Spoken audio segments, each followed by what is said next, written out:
여러분 이런 말 들어보셨죠? 앞에 보시면은 뭐죠?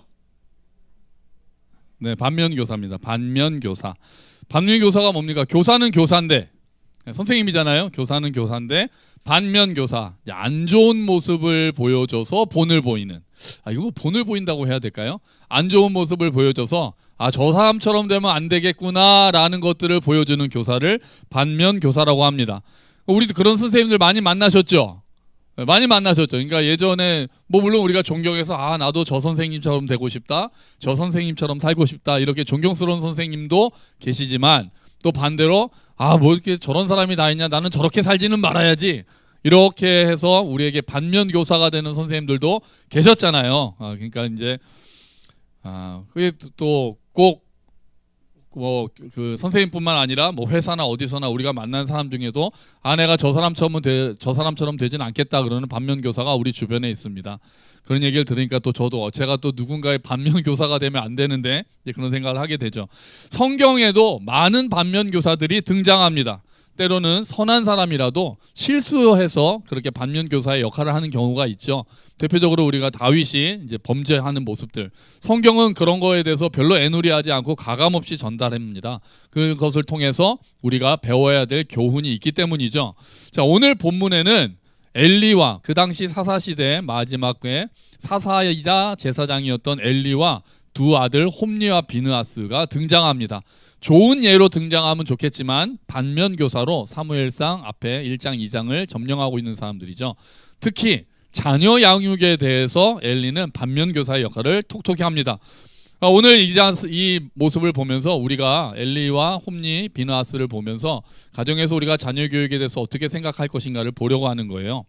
여러분, 엘리 제사장이 나쁜 사람인가요? 여러분이 아시는 엘리 제사장이 나쁜 사람입니까? 아닙니다. 나쁜 사람은 아니에요. 나름대로 열심히 이스라엘을 다스렸던, 오랫동안 통치했던 사사이면서 제사장입니다. 그런데 이제 사무엘상에 기록될 때는 나이가 좀 많은 상태였고요. 눈이 잘 안 보이고 살이 쪘다라고 이야기를 합니다. 좀 둔한 모습이죠. 둔한 모습으로 나오죠. 육체적으로. 그런데 문제는 영적인 민감성도 많이 떨어져 있는 상황이라는 거였어요. 무슨 일이 일어났는지는 모르지만 엘리의 모습은 영적으로 좀 많이 둔감하지 않은가 이런 모습을 보여주는 거예요. 그렇게 나쁜 사람은 아닙니다. 한나가 왔을 때 위로하기도 하고 사무엘에게 그거 하나님 음성이야 라고 전달도 해요. 그런데 엘리의 문제점이 있었던 거죠. 그 결함들이 치명적으로 나중에 끔찍한 결과로 넘어가고 맙니다.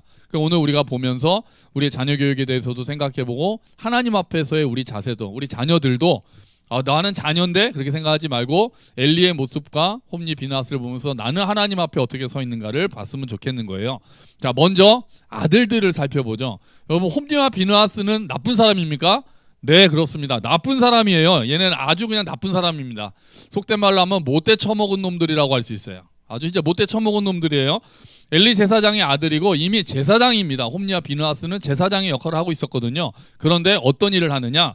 자, 사무엘상 2장에는 제사를 드릴 때 모습이 나옵니다. 제사를 드릴 때는요, 이때는 아마 화목제였던 것 같아요. 번제는 제사 제물을 다 태워가지고 그냥 남김없이 하나님께 드리는 거거든요.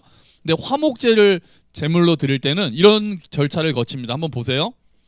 자, 처음에는 기름을 태웁니다. 기름을 떼가지고 기름을 태워서 그걸 하나님이 받으시는 거예요. 그럼 고기가 남잖아요. 그 고기를 삶아서 제사장한테는 가슴과 오른쪽 뒷다리를 제사장한테 줍니다. 왼쪽 안 됩니다. 가슴과 오른쪽 딱 정확하게 규정이 돼 있어요. 가슴하고 오른쪽 뒷다리는 제사장에게 주고 나머지는 제물 드린 사람들하고 가족들이 다 같이 먹는 겁니다. 화목제는 이래요. 보통 제사는 사람들이 못 먹는데 화목제는 나머지 사람들이 다 같이 먹으면서 잔치를 벌이는 제사기 때문에 그렇습니다. 자, 다시요. 기름은 태워서 하나님께 드리고 나머지 고기는 삶아서 제사장에게는 정해져 있는 가슴과 오른쪽 뒷다리를 주고 나머지는 사람들이 나눠 먹는 게 화목제물이었습니다. 그런데 당시의 제사장이었던 홈리와 비느하스는 이런 역할을 합니다. 어떤 일을 하느냐? 기름을 딱 태우고 났잖아요. 그럼 고기를 삶고 있잖아요. 그러면은 자기 부하를 보냅니다. 부하가 오는데 갈고리, 쇠살 갈고리라고 성경이 돼 있어요. 이렇게 막 뾰족뾰족한 갈고리를 가지고 와서 제사장에게 드릴 몫은 가슴과 오른쪽 뒷다리라고 정해져 있는데 갈고리를 그 솥에다가 딱 넣어가지고 저어서 걸리는 걸 들고 갑니다. 그러니까 자기가 먹고 싶은 게 있으면 그걸 딱 보고 갈고리를 딱 걸어가지고 들고 가는 거예요. 그러니까 공동체 잔치가 좀 망해지는 거죠. 제사장에게 전해지는 거는 정해져 있는, 제사장이 먹을 거는 사실은 정해져 있는데 갈고리를 갖고 와서 자기가 먹고 싶은 부분들, 제 생각에는 오른쪽 왼쪽 뒷다리를 다 가져가지 않았을까 생각이 듭니다만, 해가지고 살 많은 부분들을 자기가 해서 그냥 들고 가서 먹고 나머지를 가지고 잔치를 하라고 시키는 거였어요. 자, 이것도 사실은 좀 문제가 있는 거죠. 제사장의 몫이 정해져 있는데 자기가 원하는 걸 더 가지고 가는 거니까요. 그런데 더 큰 문제는, 아까 첫 번째는 뭐 한다고 그랬죠? 기름을 태워서 하나님께 드린다고 그랬잖아요. 하나님께 드리기도 전에 딱 나타납니다. 다시 부하가 나타납니다. 그 홈리와 비느하스 제사장의 부하가 딱 나타나서, 야, 우리 제사장이 삶은 고기 말고 구운 고기 좋아하신다고 그러니까 생고기 좀 내놔라. 우리 가서 좀 구워드려야 되겠다. 그러니까 보쌈보다는 삼겹살을 좋아한다는 얘기죠. 자, 그러니까 이 제사 드린 사람이, 그러면 그래도 최소한 하나님께 기름은 먼저 태우고 나서 삶기 전에 그러면 니네가 원하는 거 가져가. 그랬는데 얘가 그것도 못 기다리고, 무슨 말이야 지금 당장 내놔, 그래가지고 강제로 뺏어가는 장면이 나옵니다. 하나님께 드리기도 전에, 제사 제물을 가지고 와서 하나님께 드리기도 전에 내가 먹고 싶은 부분들 해가지고 생고기를 가지고 그냥 가버리는 거예요. 이렇게 하는 모습이 있었던 거죠. 제사를 드리기도 전에 자기 배를 채우는 모습이 있었던 겁니다. 성경은 그것에 대해서 이렇게 평가합니다. 우리 한번 보실까요? 같이 읽어볼까요? 이 소년들의 죄가 여호와 앞에 심히 크면 그들이 여호와의 제사를 멸시함이었더라. 아멘. 하나님의 제사를 멸시했습니다. 제사장인데요. 제사장이 하나님의 제사를 멸시한 거예요. 그래서 이 사람들의 죄가 심히 컸다라고 성경이 기록합니다. 자, 이것도 큰 죄인데, 하나님의 제사를 멸시한 것도, 제사장이 멸시한 것도 큰 죄인데, 그 다음에 가면은 더 끔찍한 죄를 저지릅니다. 회막에서 그 제사를 드리려면 돕는 도우미 여성들이 있었거든요. 그 여성들하고 관계를 맺습니다. 그러니까 아마 제사장이니까 그냥 뭐 아주 그냥 강압해가지고 그 여자들을 이제 성폭행을 하는 거죠. 그런 일들을 하는 것이 홈리와 비느하스입니다. 아주 나쁜 제사장들이죠. 제사장이라고 하면 안 되죠. 자, 이거를 엘리가 듣습니다. 아버지가 들어요. 이 얘기를 다 듣습니다. 자, 여러분 이제 퀴즈 나갑니다. 여러분, 뭐 퀴즈라고 하기보다는 여러분이 엘리라면은 어떻게 해야 되겠습니까? 그 이야기를 들으면 여러분 어떻게 하시겠어요? 뭐 말씀하지 마시고 속으로 생각해 보세요. 내가 엘리다. 우리 아들들이 그런 짓을 한 걸 내가 들었다. 여러분 같으면 어떻게 하시겠어요? 혼꾸녕을 내야죠. 그죠? 일단은 제사장을 박탈해야 됩니다. 그지 않습니까? 제사장직을 박탈해야죠. 아무리 자기 아들이라고 그래도 하나님의 제사를 멸시하고 그 제사를 돕는 여인들을 성폭행하는 그런 사람을 제사장 자리에 놔둔다는 게 가당치 않죠. 말이 안 됩니다. 그 여호와 그 이스라엘 전체의 죄를 담당해야 되는 제사장이 그런 일을 하고 있으면 당장 제사장직을 박탈을 하고 다른 사람을 제사장을 세우고 이 사람들은 뭐 유배를 보내든지 아주 엄하게 징계를 해야 되는 거 아닙니까? 그런데 엘리가 어떤 반응을 했느냐? 엘리의 반응이 성경에 나옵니다. 한번 볼까요? 제가 읽어드릴게요. 엘리가 자기 아들들에게 말했습니다. 어찌하여 너희가 이런 나쁜 일들을 하느냐? 내가 너희들이 한 모든 일들을 이 백성들을 통해 다 듣고 있다. 얘들아, 그러면 안 된다. 너희들에 대한 소문이 좋지 않다. 너희가 이 백성에게 죄를 짓게 만드는구나. 끝. 이게 답니다. 이렇게 말하는 게 답니다. 느낌이 뭐 이렇게 그게 화를 내는 것 같지도 않지 않아요? 얘들아, 그러면 안 된다. 너희가 지금 죄를 짓고 있다. 백성들에게 죄를 짓게 한다. 라고 하고 여기서 끝납니다.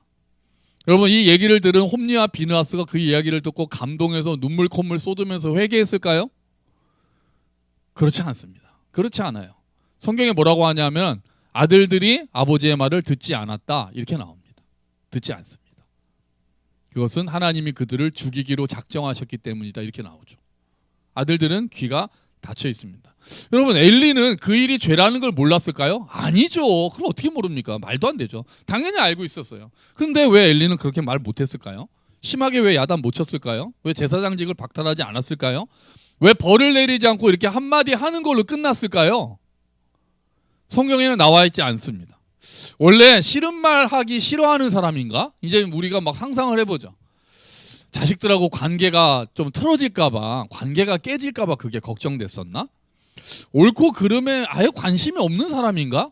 잘 모르겠어요. 잘 모르겠어요. 어쨌든 엘리는 자기가 해야 되는 징계를 하지 않습니다. 자기가 담당해야 되는, 자식들에게 내려야 될 징계를 내리지 않습니다. 하나님께서 이 사건을 그럼 어떻게 보셨을까요? 하나님의 사람이 어느 날 엘리 제사장에게 나타납니다. 하나님의 사람이 딱 나타나서 이렇게 이야기합니다. 이건 한번 같이 읽어봐야 돼요. 사무엘상 2장 29절 말씀이에요. 같이 읽어봅시다. 그런데 너희는 어찌하여 나의 처소에서 나에게 바치라고 명한 나의 제물과 예물을 멸시하느냐? 어찌하여 너는 나보다 내 자식들을 더 소중하게 여기어 나의 백성 이스라엘이 나에게 바친 모든 제물 가운데서 가장 좋은 것들만 골라다가 스스로 살찌도록 하느냐? 아멘. 하나님이 이렇게 평가하십니다. 엘리를 뭐라고 평가하는 거예요? 너는 나보다 네 새끼가 더 중하구나. 이렇게 평가하십니다. 너는 나보다 내 자식들을 더 소중히 생각하는구나. 이렇게 평가하시는 거예요. 이게 엘리의 죄였습니다. 하나님보다 자식을 더 소중히 여긴 죄. 우리가 이제 복잡해지죠. 어떤 게 하나님보다 자식을 더 소중하게 여기는 걸까? 어떤 게 그러면 하나님이 싫어하시는 걸까? 우리 아이들한테 어떻게 하는 게 맞을까? 홈리와 비느하스는 악한 놈들이었습니다. 나쁜 애들이었어요. 나쁜 제사장이었습니다. 마땅히 받아야 될 징계가 있었고 벌이 있었습니다. 제사장이지만 하나님의 제사를 멸시하고 성전의 도우미들을 성폭행하는 사람들이었습니다. 그런데도 아무런 징계가 내려지지 않았어요. 아버지로부터, 이스라엘로부터. 사람들은 그 모습을 보면서 어떻게 했을까요? 하나님의 공의에 대해서 의심했겠죠. 백성들을 통해서 아버지는 들었거든요. 그런 일들을 한 거를. 그런데 아무런 벌을 내리지 않는 걸 보면은 하나님의 공의, 뭐 제사장 집안도 저러네? 제사장이 잘못해도 뭐 아무런 징계도 없네? 하나님의 공의가 바로 서지 않았을 겁니다. 엘리가 하나님보다 자식들을 더 소중히 여기기 때문이었습니다. 그러면서 하나님이 이렇게 말씀하시면서 그래서 내가 너희 집안을 심판할 거다 이렇게 말씀하십니다. 네가 그렇게 중하게 여기는 아들들이 한날 동시에 죽을 거야. 하나님이 그렇게 말씀하십니다. 그리고 어떻게 됩니까? 결국 예언대로 나중에 전쟁터에 나가서 홈리와 비느하스가 같은 날 그냥 죽습니다. 홈리와 비느하스만 죽습니까? 그렇지 않습니다. 그 소식을 들은 비느하스의 아내가 죽습니다. 그리고 그 소식을 들은 엘리 제사장도 죽습니다. 하나님의 심판이 무섭게 임했습니다. 왜요? 엘리가 하나님보다 아들들을 더 소중히 여겼기 때문에. 와, 무섭죠. 무섭습니다. 여러분 어떻게 생각하세요? 여러분이 엘리의 자리에 있었다면은 홈리와 비느하스를 강하게 질책하거나 강하게 징계하거나 할 수 있었겠습니까? 특히 우리 여기 계시는 아빠들 그렇게 할 수 있으셨겠어요? 제사장 직분 박탈하고 진짜 그냥 후드로 패고 쫓아내고 할 수 있었을까요? 물론 자식이 너무 소중하죠. 그걸 모르는 사람이 어디 있습니까? 이걸 부정할 부모가 어디 있겠습니까?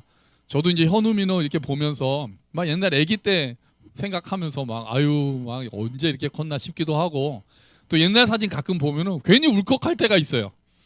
아기들 때 사진 보면은 괜히 막 가슴이 뭉클하고 울컥하고 그렇습니다. 누가 저한테 네 아들들 위해서 죽어야 된다면 죽겠냐 그러면은 한순간도 망설임 없이 당연하죠라고 얘기할 겁니다. 당연하죠. 뭐 여기 계시는 부모님들 다 마찬가지죠. 자식을 위해 죽을 수 있냐 그러면은 아니요라고 말할 부모가 어디 있겠습니까? 그런데 그러다가 자식이 우상이 될 수도 있다는 두려움이 있습니다. 잘못된 길로 가는 것을 뻔히 보는데 야단도 제대로 치지 못하고 하나님의 길이 어떤 건지 뻔히 아는데 그렇지 않은 모습을 볼 때도 잘 이야기 못하는 장면. 관계가 나빠질까 봐, 애들 마음에 상처 줄까 봐 제대로 야단치지도 못하고 훈계하지도 못하는 장면. 아이를 존중한다라고 하는 바람에 단호하게 대처하지도 못하는 그런 모습. 그래서 아이들을 망치는 거죠. 그렇게 아이들을 망칠 때가 있는 거죠. 어쩌면 지금은 많은 부모들이 아이의 감정을 존중하고 하다가 엘리의 잘못을 저지르고 있을지도 모르겠습니다. 두려운 일입니다. 엘리의 모습 가운데 우리가 하나 더 짚어볼 장면이 있습니다. 이건 좀 생각이 학자들도 의견이 나뉘는 장면인데요. 우리가 잘 아는 하나님께서 사무엘을 부르시는 장면이에요. 사무엘을 부르시는데 우리 이야기 잘 아시잖아요. 사무엘이 어느 날 성전에서 자고 있습니다. 자고 있는데 갑자기 하나님이 부르시죠. 사무엘아! 그러니까 사무엘은 제사장이 자기를 부른 줄 알고 벌떡 일어나서 엘리에게로 달려갑니다. 제사장님 저 부르셨어요? 그랬더니 아니 안 불렀는데. 그래 다시 돌아갑니다. 또 자고 있는데 사무엘 아으 아으 아으 또 하죠. 그랬더니 벌떡 일어나서 저 부르셨어요? 그랬더니 안 불렀는데. 또 갑니다. 또 사무엘아 또 부릅니다. 세 번째 또 가서 저 제사장님 저 진짜 안 부르셨어요? 들렸습니다. 그랬더니 엘리가 눈치를 딱 챕니다. 하나님이 부르셨나 보네? 사무엘아 이번에 만약에 가서 자다가 또 음성이 들리거든 그 자리에서 주님 말씀하십시오 제가 듣겠습니다라고 얘기해라 라고 엘리가 코칭을 합니다. 그래서 사무엘이 다시 가죠. 근데 하나님께서 네 번째로 부르십니다. 사무엘아. 그랬더니 사무엘이 엘리의 이야기를 듣고 딱 일어나서 주님 말씀하십시오 제가 듣겠습니다. 여기 우리가 많이 아는 장면이잖아요. 여러분 근데 그때 하나님이 무슨 말씀을 하셨는지는 아십니까? 그 다음에 사무엘에게 들려주신 말씀이 뭐였는지는 아세요? 이 부분은 사람들이 생각보다 잘 모릅니다.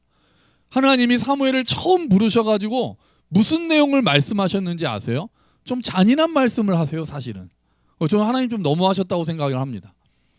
사무엘에게 뭐라고 말씀하시냐면은 야 엘리에게 내가 전에 경고했었는데 그 심판 그대로 이룰 거라고 얘기해라 이렇게 말씀하세요.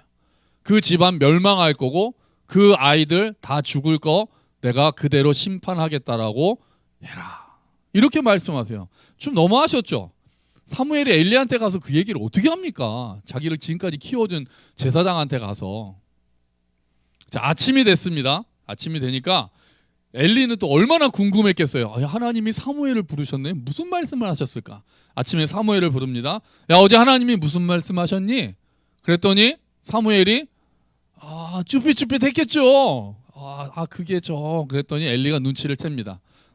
네가 들은 말 하나도 빼지 말고 숨김없이 다 얘기하라. 그러지 않으면 하나님이 너한테 벌 내리실 거다. 이렇게 얘기했더니 사무엘이 얘기하면 사실은 어제 하나님께서 엘리 제사장님의 집안을 심판하시고 아들들을 죽이겠다고 말씀하셨습니다. 사무엘이 그렇게 이야기합니다. 자 여러분 다시 문제 나갑니다. 여러분이 엘리라면 이 얘기를 들으시면 어떻게 하시겠습니까? 어떻게 하시겠어요? 엘리예요. 여러분이 아들들 잘못한 거 알고 지난번에 하나님의 사람이 와서 네가 나보다 아들들을 더 소중히 여겨서 니네 애들 다 죽일 거야. 심판 경고도 들었습니다.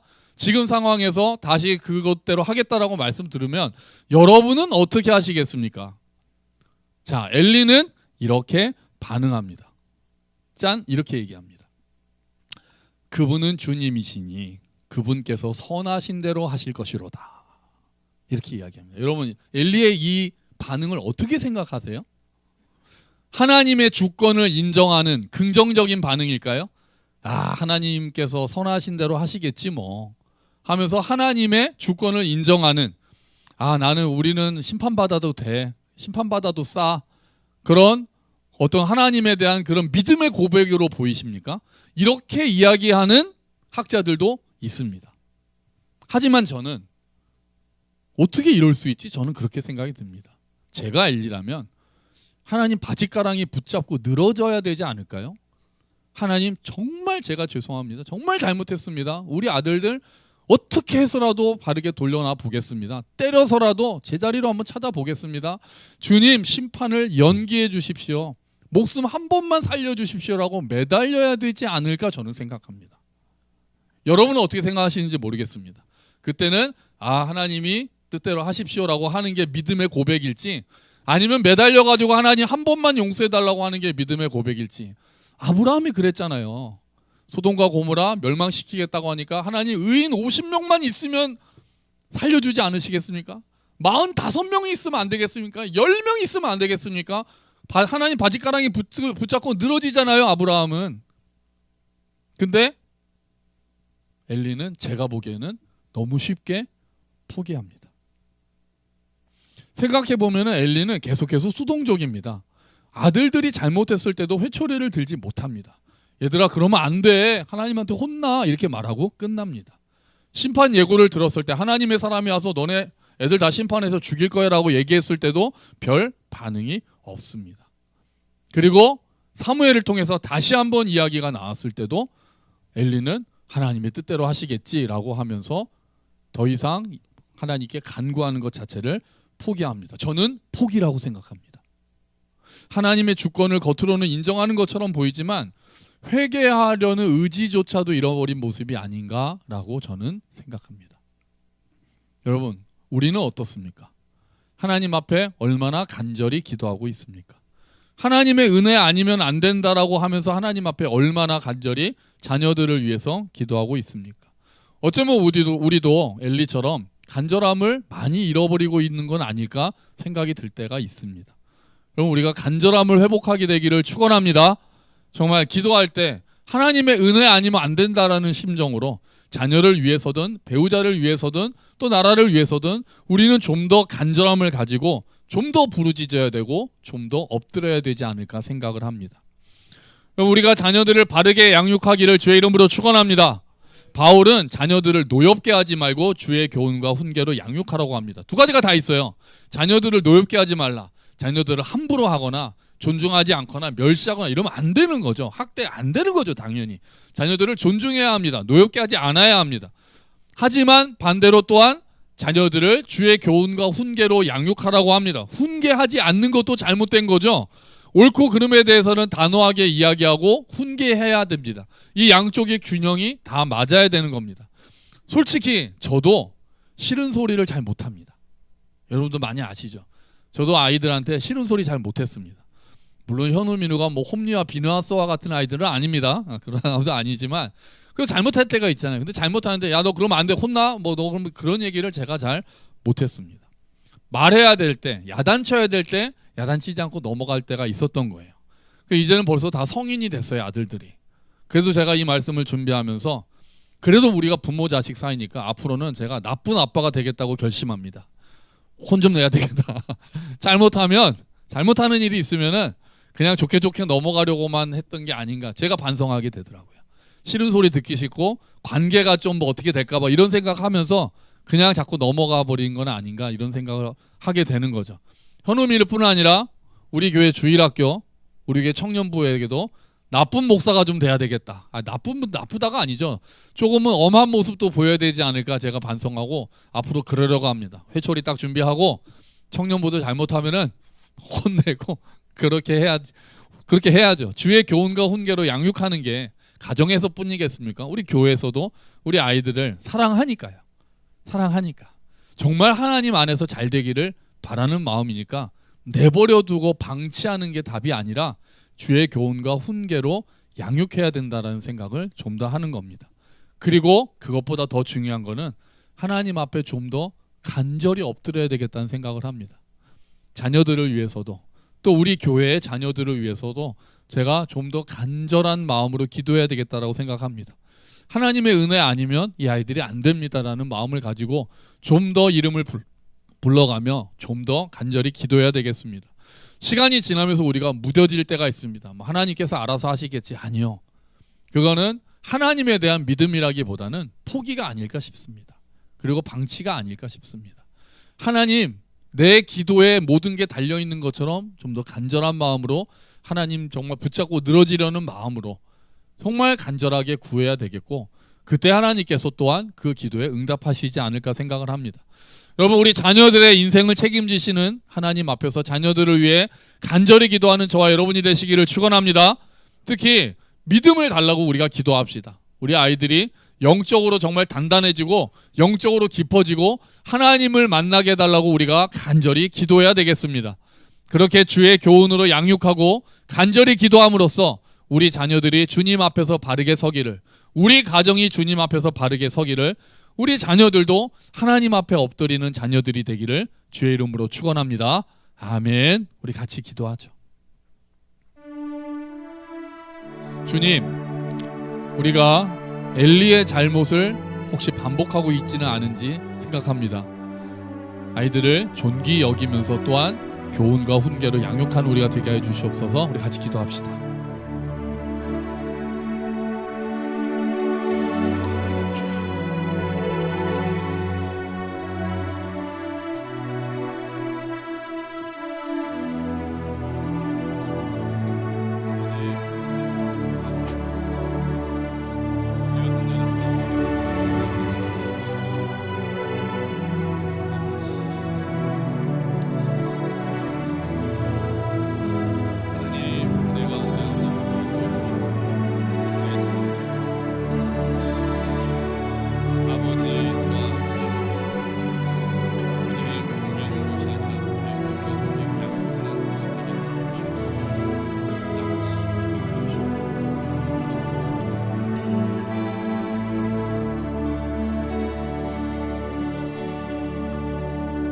하나님 아버지, 우리가 주의 교훈과 훈계로 가정에서 교회에서 자녀들을 양육하는 우리 어른들이 되기를 기도합니다.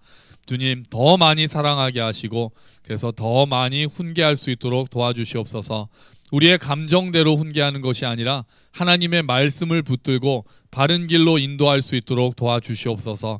주님, 우리의 자녀들을 위해 더 간절히 기도하는 우리 어른들이 되기를 기도합니다.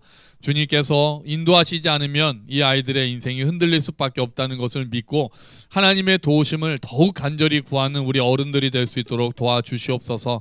싫은 소리 못하고 관계가 깨질까봐 못하는 두려운 마음이 아니라 정말 하나님의 말씀을 붙들고 정말 사랑하고 간절히 원하는 마음으로 아이들에게 해야 되는 이야기들을 할 수 있게 도와주시고 오히려 그 일들을 통하여 아이들이 우리의 사랑을 그리고 하나님의 사랑을 더 많이 경험할 수 있도록 도와주시옵소서. 주님, 우리 아이들의 인생을 하나님께 맡깁니다.